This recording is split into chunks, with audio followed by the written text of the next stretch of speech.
హిందూ అమ్మాయిని ఒక ముస్లిం అబ్బాయి లవ్ చేశానన్నాడు, ప్రేమ పెళ్ళి అన్నాడు.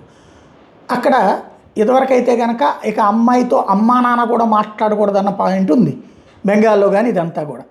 అయితే ఇప్పుడు ప్రభుత్వం మారింది కాబట్టి అమ్మాయి అబ్బాయి ఇదే ఖచ్చితంగా అమ్మాయిని అమ్మా నాన్న మాట్లాడే హక్కు ఉందంటూ చెప్పారు. దాంతో పోలీస్ స్టేషన్ ఎదుట ఆందోళనలు, మా సంప్రదాయానికి విరుద్ధం అన్నటువంటిది.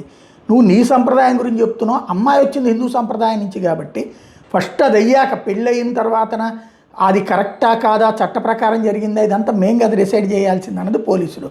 చివరికి పోలీసుల మీద రాళ్ళు రువ్వుతో 2 రోజుల నుంచి మొత్తం సమాజం అంతా ఒక్కటై ఏరియాని దిగ్బంధించేసింది. చివరికి చూశారు మధ్యప్రదేశ్లో బీజేపీ గవర్నమెంటే కదా ఉంది, 2 రోజుల పాటు వాళ్ళకి నచ్చజెప్పే ప్రయత్నం చేశారు, కానీ వినలేదు. చివరికి నిన్న లాఠీలతో సమాధానం చెప్పాక కానీ పరిస్థితి దారికి రాలేదు. అక్కడ మత పెద్దలు దగ్గరుండి రెచ్చగొడుతున్నారు. దేశవ్యాప్తంగా అస్సాంలో జరుగుతుంది అదే, బెంగాల్లో జరుగుతుంది అదే, ప్రతి చోట కూడా మత పెద్దలే రెచ్చగొట్టి ఇక్కడ అందరినీ ఏకం చేసి హిందూ సమాజానికి ముస్లిం సమాజాన్ని దూరం చేస్తున్నారు.